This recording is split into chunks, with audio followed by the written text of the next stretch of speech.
Hey, what's up, everybody? I want to welcome you to another episode of the Dreamerspro Daily Recap, where we give you a recap of all of the hot topics that we covered that day. You can catch them in their long format and also catch it fully streaming for free on Apple Podcasts.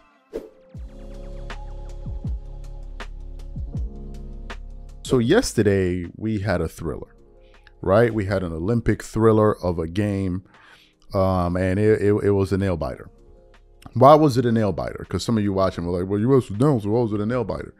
That was the very reason why it was a nail biter to start off with. The fact that USA at one point was down by, 15 or 17 points? That was a shocker, because going into this tournament, they were picked to be the favorite to win the tournament. And I think the majority of us watching thought that USA was going to win this entire thing. So when the game started and I saw from start to finish, the very first thing I noticed was the fervor and focus that Serbia was playing with. Stephen Curry started off the game. He hit an open mid-range jumper, but then Serbia answered right back. And I think that the fundamental difference in this game with the U.S. Versus all of the other opponents is that this particular opponent was able to hit their threes. The U.S.'s number one advantage in this entire tournament, it is ability to hit their opponents with a barrage of three-pointers, right? And I've been saying that if there's ever a game where the USA is not hitting threes, they could be beaten. And what we saw yesterday was, it wasn't that the U.S. wasn't hitting threes. It was that the other team was hitting threes. And that's what Serbia did. They kept on hitting three after three after three. I believe they finished that contest with 15 three-pointers made. The USA finished with 16, but the difference was Stephen Curry, who hit 9 three-pointers. And I think that if Stephen Curry doesn't go off in that first half, the USA gets blown out, because he was the only one going, and that's the reason he finished the game. I think he had 27 points in the first half, finished the game with a game-high 36 points. Stephen Curry in the first half was the reason. In the second half, it was then Joel Embiid, and it was then LeBron James and Kevin Durant in that fourth quarter. Those were the guys that were really able to help Team USA secure that victory. And if you watch the game, you can see that the players were showing a lot of emotion because of the stakes, right? Because of the stakes. It was a high-stakes game, and players were really, really into it emotionally. So what happened?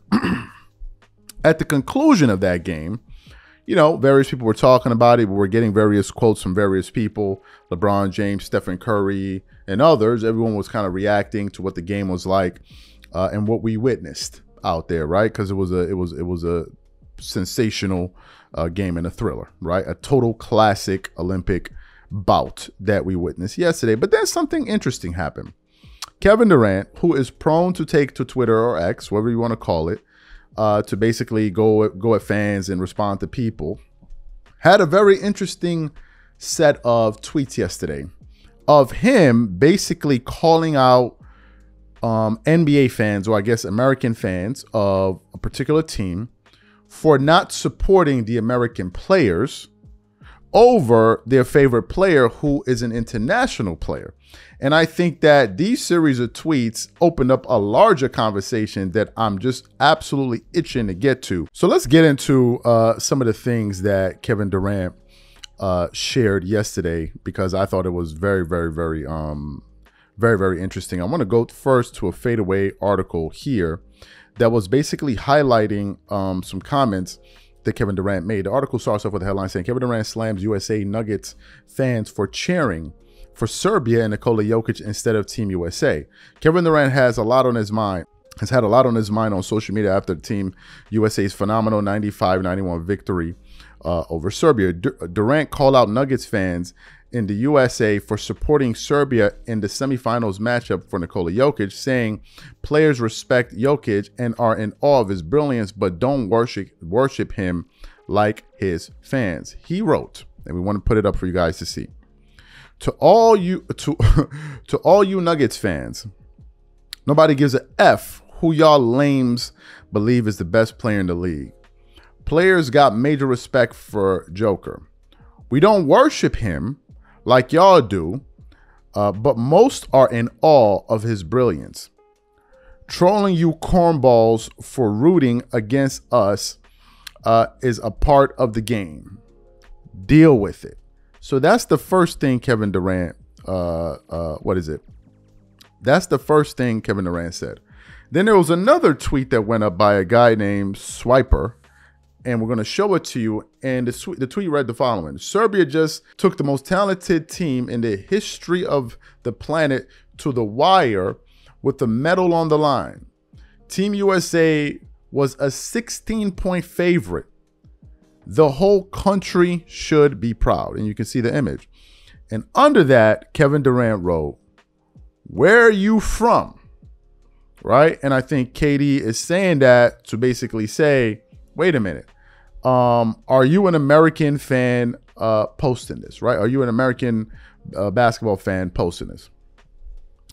So what are my thoughts about what KD had to say there? The question is, why are NBA fans rooting for other countries to win these Olympics, or at least American NBA fans? I think that there are a few reasons for this.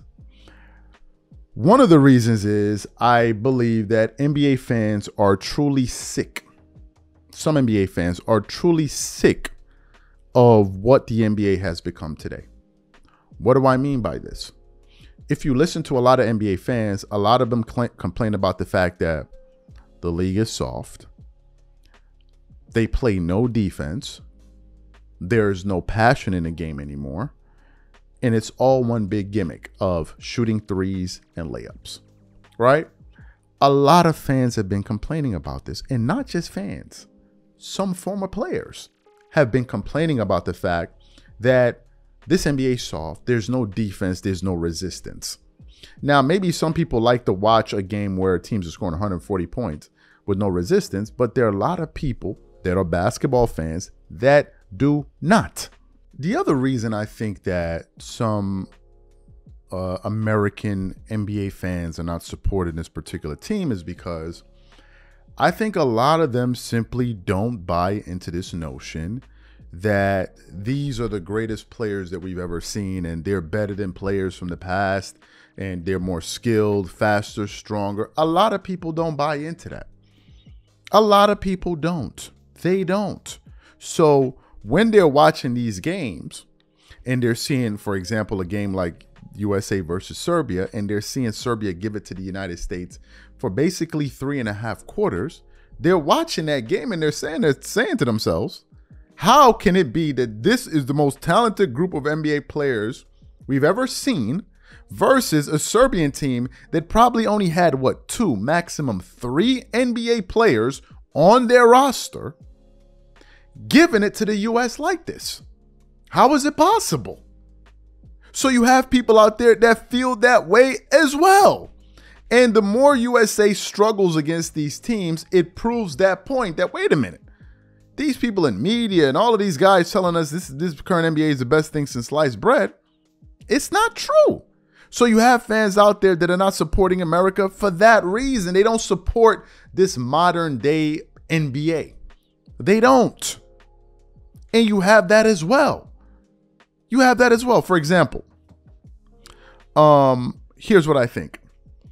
I think that you would have, if this was the 92 team, you would have a lot of NBA fans that would be out there supporting them.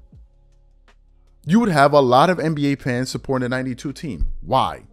Because that team, that era of basketball was a totally different thing. Players actually played the game.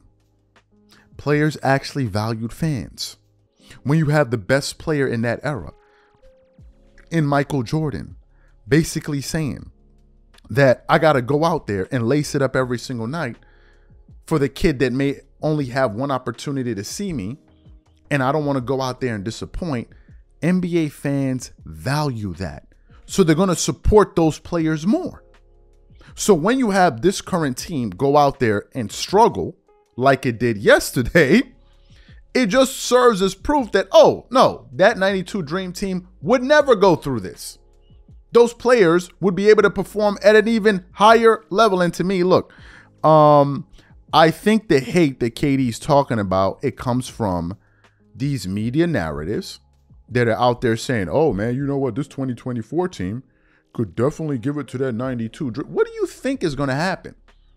As today we have players that are, fans that are, NBA fans that are fans of players like Kevin Durant, Stephen Curry, and all of that. You also have NBA players that are fans of Charles Barkley, Scottie Pippen, Michael Jordan, Karl Malone, John Stockton, and all of those other players. They're fans of them too. And they're sitting here watching and like, well, you guys have been disrespecting this team, comparing this to this team. And to me, look, if I'm comparing this 2024 team to the 92 Dream Team, I don't even think it's close. I think that team is the more superior team from top to bottom. And I don't even know how it's an argument. I don't understand people talking about, oh, it's what do you call it? It's a close thing. This team is deeper. How? How is it deeper? Go look at that 92 Dream Team. Look at the players on that roster. Some people will say, well, Bird was, he was 35. How old is Stephen Curry? He's 36 or 35 or 36. How old is Kevin Durant? Kevin Durant must be 34, 35. So when you talking about more, what are we talking about? Jordan was what, 29? Scottie Pippen was 26. I think Karl Malone was either in his late 20s or early 30s. Charles Barkley was in his 20s as well. Then you have all the other great players, David Robinson and all these other guys that team had. So to me, I think what KD is witnessing is these fans that don't like the way things are going today rooting for other players. That's what you see. Because there are a lot of NBA fans that are not rocking with this current group. And I give you guys a well-known guy, Rashard McCann. I give you another guy, Brandon Jennings. These guys are always talking about the Euro players and the Euro play. They support. Even after that game, I saw a quick clip from Gil's Arena, and Rashard McCann said, you shouldn't be celebrating. If you didn't win by 10, it's not a win.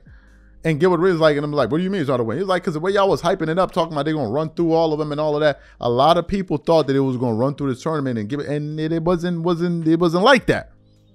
Right? So if Kevin Durant is wondering where it's coming from, that's where it's coming from.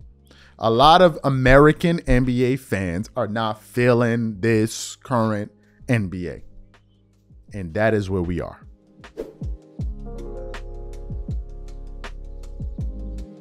As you guys know, USA had a pretty close game last night against, against Serbia, right? And at many points throughout that game, I think a lot of us that were watching that game felt that Serbia was going to come out victorious at the end of that game, right? But nevertheless, the USA fought back in a gritty, tough game. They came back and they won the game, right? And there's been a lot of people talking about it. But then Kevin Durant took to Twitter and he put up the following post, and he said, to all you Nuggets fans, nobody gives a F who y'all lames believe is the best player in the league. Players got major respect for Joker. We don't worship him like y'all do, but most of us are in awe of his brilliance. Trolling you cornballs for rooting against us is a part of the game. Deal with it. And then somebody else was kind of giving props to Nikola Jokic, and he wrote under that picture, you know, where are you from, right? I guess KD was basically trying to ask the question, like, wait a minute, are you from the United States? Asking, saying this, right? So KD was trying to figure that out. And as I was sitting there, I was thinking to myself, I'm like, why are NBA fans not supporting this team the way that they would have supported other teams? Maybe the 2018 Redeem Team or the 92 Dream Team. And as I was thinking about it, it started to become apparent to me. The fact of the matter is, there are a lot of NBA fans who don't like this current NBA. And that's the fact of the matter. There are a lot of NBA fans who feel like their era of basketball has been under attack for quite some time now, right? And it's come from media members and even recently former NBA players like Gilbert Arenas. You've seen movements out there talking about we're done with the 90s and all of these different things, right?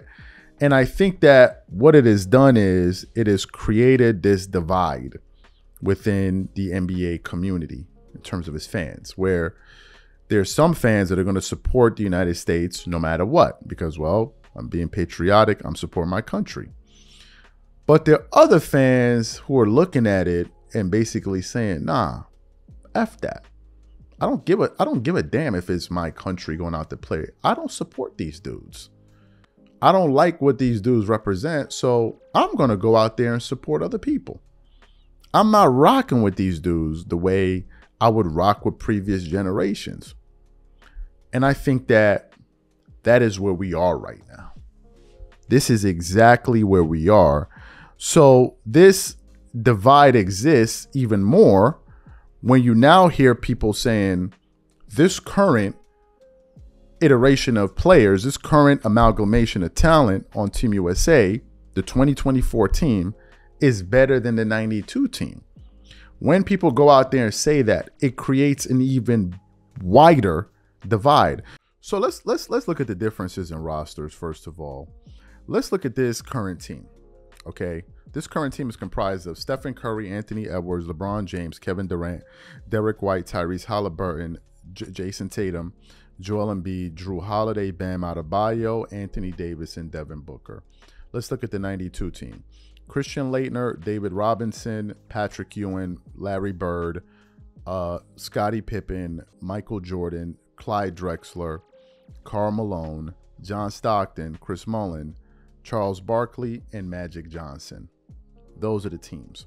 Let's look at the ages of the players. This current team, USA, let's look at how many players they have above the age of 30. 1, 2, 3, 4, 5, 6, 7, right?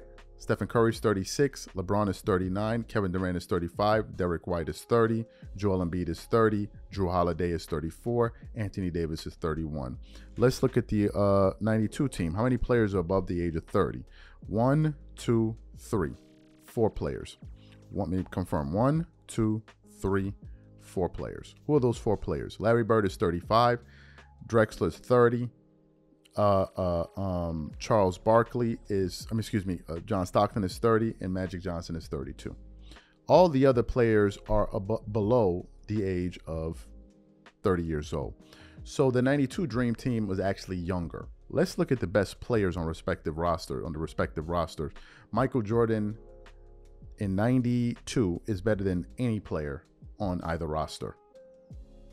That alone is a deciding factor.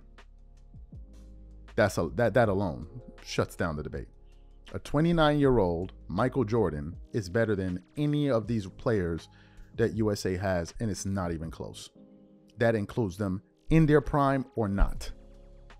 29-year-old Michael Jordan is better than a 29-year-old Stephen Curry. He's better than a 29-year-old, whatever Anthony Edwards is going to be, better than a 29-year-old LeBron James, better than a 29-year-old Kevin Durant, better than a 29-year-old Joel Embiid, better than a 29-year-old Anthony Davis, better than a 27-year-old Devin Booker. Jordan, they had the best player. They had the best player. In terms of big men, they also had big men. They had David Robinson, who's also, I think, a finals MVP, who I think scored, 60 points in a game once. He's 7'1". You have Patrick Ewing, who's also a 7-footer. And you had Christian Laettner, who was 6'11". Now, in terms of big men talent, I would probably give it to this team because you have Anthony Davis, although he's very brittle. You have Joel Embiid, who's also very brittle, but those are really their only 2 big men. So one can make an argument that you would probably go with Ewing and David Robinson over this current group. But in terms of overall talent, it's the USA. It's a 92 team by a very wide margin. Magic Johnson was 32 years old. People talk about him like as if he's 100. Stephen Curry is older than Magic Johnson on this roster. Kevin Durant is older than Magic Johnson on this roster. When they talk about old, the only old player on that roster was Larry Bird. That was it. So to me, you can't compare the 2 teams at all. Anybody trying to say otherwise is just a flat out basketball neophyte or troll. That's the first thing. The second thing is the reason NBA fans support the 92 team more than this team is because those guys actually cared about basketball. How do I know this? Go look at their games played and go look at the minutes they played. Those guys were warriors. Michael Jordan was a warrior. Multiple 80-game seasons. Karl Malone, John Stockton, Pippen, all of these guys actually played the game and they actually cared. They actually cared. it wasn't so much about their brand the way that it is today. Today is all about the brand. It's all about their marketing. Very little about the substance. Those guys actually play defense. This team doesn't play defense. As a matter of fact, this era, there's no emphasis on defense whatsoever. And it's the way the league has been engineered by Adam Silver and these guys. And it got so bad that they realized that they needed to do they had a problem. So now people like Joe Dumars and all of them had to try to think of ways to make the game more balanced. It's totally out of whack. Look at the All-Star games. NBA fans see that. They see the lack of regard. They see the callousness of how they go out there and just do it for a bag. They see it. So there are a lot of fans that are turned off by this current group, and they don't care if you're American or not. This seems to be like a eureka moment for some people. I think some people are under this illusion that just because I'm an American, I'm going to support every single American out there. People, are you guys lost? Do you know that there are people in countries all over the world, including the United States, that don't like people in their country and they don't view them as well? They don't care. If I like you, I like you. You can be American, you can be French, you can be whoever the hell it is. If I like you, I like you. If I don't like you, I don't like you. So for Kevin Durant put on those tweets, there may be some people that like Nikola Jokic more than some of these American players. It happens. It happens. Just like there's some people that may like LeBron over some foreign player. It happens. People like players. And I don't think we choose to like players based off of where they're from, or it's from America, or it's from abroad. I don't know. Some people live in a very, very myopic, they have a very, very myopic worldview, and they're very provincial. Like, I don't care to that level, right? And I think real NBA fans don't care whether or not you're American or not. They care, do I like the player? And it doesn't have nothing to do with be a white thing or a black thing. There are a lot of black dudes that think that Nikola Jokic is a bad MFer. Regardless of where he's from, there's some people that just appreciate ball. Like, yo, son is nice. Whether or not he black, he white, he blue, he green, they don't care. So KD is wondering, why aren't you supporting us? And I'm telling you the reason. A lot of people don't support this current era of basketball. Number one. And number two, a lot of people take offense when you disrespect the 90s. A lot of people do. Now, you got a lot of NBA players running around here acting like bozos, trying to ingratiate themselves with the younger audience. So they selling their souls and saying whatever they can to make sure they ride that wave. Whatever happened to being your age, B? Like, why would I be 35, 36, acting like I'm 24, 22, trying to ingratiate myself with the youngins? Act your age. What's next? What are we doing next? You're going to be in your mid-30s, early 40s, going out, hanging out with people in their 20s and early 20s. What is wrong with you? What is wrong with you? Go hang out with your own age mates. Not saying that there's anything wrong with the young boys and hanging out with the younger crew. There's a time and place for that. But you assert you have come of age, my boy. Hang out with people that are in your own age. Have conversations with people that's supposed to be in that age range with you. But all too often, you see a lot of these dudes who act like as if they're young, fresh chickens when they're actually in their mid-30s, pushing 40, acting like as if, oh, them old generation, the old generation, like as if you didn't grow up on that old generation. But a lot of you dudes are now all of a sudden trying to change colors and act like, oh, the young guy did this. We see you dudes. That's the corniest type of guy. A guy that is not confident in his own skin and trying to act like he's something that he's not. Well, you know, I got to say whatever I got to say to play into the younger audience and make sure I go. F that. Say what you believe, support what you believe, and you'll find your audience. But this is what you get. You get people out there that want to grab the entire market. They want to ingratiate themselves with the young crowd, hold down the old crowd. How are you going to do that? And that's why you've been seeing a lot of these bozo activities taking place in sports media. A lot of bozo activities. You got dudes running around talking about, you can go look for videos of them 10 years ago. Who to go? Michael Jordan. You pull up videos of them today. Jordan won all that. Jordan won all this. And like, yo, son, what happened to you?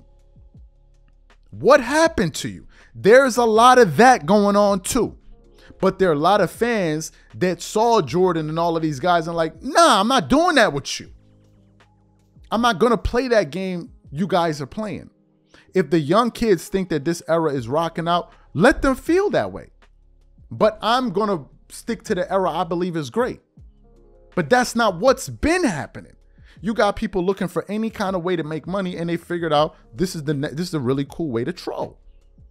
So let me just go out here and say all of this, and I'm going to disrespect this group, get them riled up. What do you expect to happen?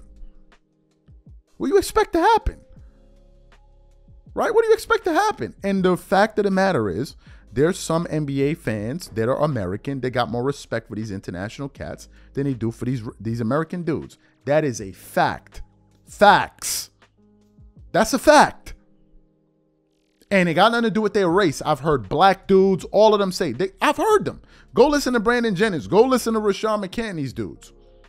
Listen to Shannon Sharp and all these guys talk about them. They don't play that game of, oh, you American. They don't play that. So that's the world we live in now. And I believe that's the reason why we see this 24 team not getting the same love that the 92 team got.